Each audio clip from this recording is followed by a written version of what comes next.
नमस्कार दोस्तों, वैदिक ज्ञान की विरासत पॉडकास्ट में आप सभी का स्वागत है। मैं हूं आपका दोस्त आर्यन और आज हमारे साथ है काव्या। काव्या, आज हम कुंडली के उस भाव के बारे में बात करने वाले हैं जिसे सुनकर ही चेहरे पर मुस्कान आ जाती है। 11वां भाव यानी लाभ भाव। बिल्कुल आर्यन, ज्योतिष में 11वां भाव हमारी इच्छाओं की पूर्ति का द्वार है। लेकिन जैसा कि ज्योतिष आचार्य मृत्युंजय वत्स जी कहते हैं, ये भाव केवल बैंक बैलेंस तक सीमित नहीं है, इसके मायने बहुत गहरे हैं। तो चलिए गहराई में उतरते हैं। काव्या, सबसे पहले इसके मुख्य कारकों के बारे में बताइए।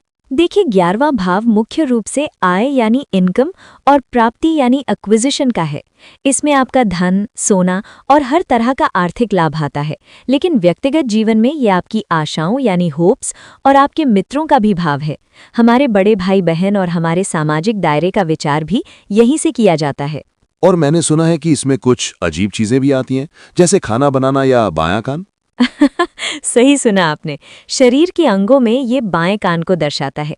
इसके अलावा पुरस्कार, सम्मान, मंत्री पद और यहाँ तक कि महत्वपूर्ण दस्तावेज यानी इम्पोर्टेंट डॉक्यूमेंट्स भी 11वें भाव से ही देखे जाते हैं। वाह, अब थोड़ा भावत भावम सिद्धांत पर चलते हैं। ये सुनने में थोड़ा जटिल लगता है, लेकिन क्या आप इसे आसान भाषा में समझा सकती हैं? बिल्कुल। भावत भावम का मतलब है कि एक भाव का दूसरे भाव से क्या संबंध है। 11वां भाव कुंडली के हर पहलू को एक नया नजरिया देता है। उदाहरण के लिए, अपनी मेहनत की कमाई, ये 10वें भाव यानी कर्म से दूसरा है। यानी आप जो काम करते हैं 10H, उससे मिलने वाली सटीक आय यही है। पिता का संचार, ये 9वें भाव यानी पिता से तीसरा है। इसलिए पिता की छोटी यात्राएं और उनके संदेशों का विचार यहीं से होता है। साथ ही ये हमारे चाचा और बुआ का भी भाव है। माता की विरासत, ये चौथे भाव यानी माता से 8वां है, जो माता की ओर से मिलने वाली वसीयत या विरासत को दर्शाता है। संतान और परिवार, ये 5वें भाव यानी पुत्र से 7वां है।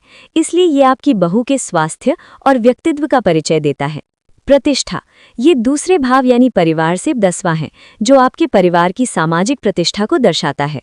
ये तो बहुत ही दिलचस्प है। और शत्रुओं के बारे में क्या? आपने बताया था कि ये छठे से छठा है।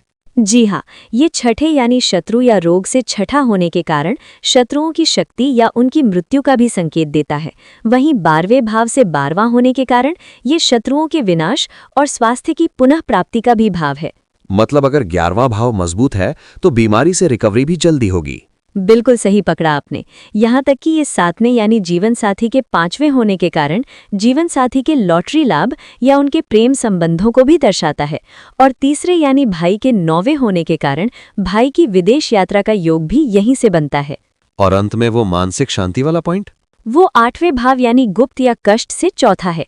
इसलिए कभी कभी मानसिक शांति की कमी या गुप्त ज्ञान और कानूनी शिक्षा की गहराई भी हमें इसी भाव में मिलती है। कमाल है। तो दोस्तों, आज हमने जाना कि 11वां भाव केवल पैसे का नहीं, बल्कि हमारे पूरे जीवन के ताने बाने का एक बहुत महत्वपूर्ण हिस्सा है। बिल्कुल। और अगर दर्शक अपनी कुंडली के बारे में विस्तार से जानना चाहते हैं तो वे ज्योतिष मृत्युंजय वत्स चैनल से जुड़े रह सकते हैं। बहुत बहुत धन्यवाद काव्या। दोस्तों, अगले एपिसोड में हम 12वें भाव पर चर्चा करेंगे। तब तक के लिए नमस्कार।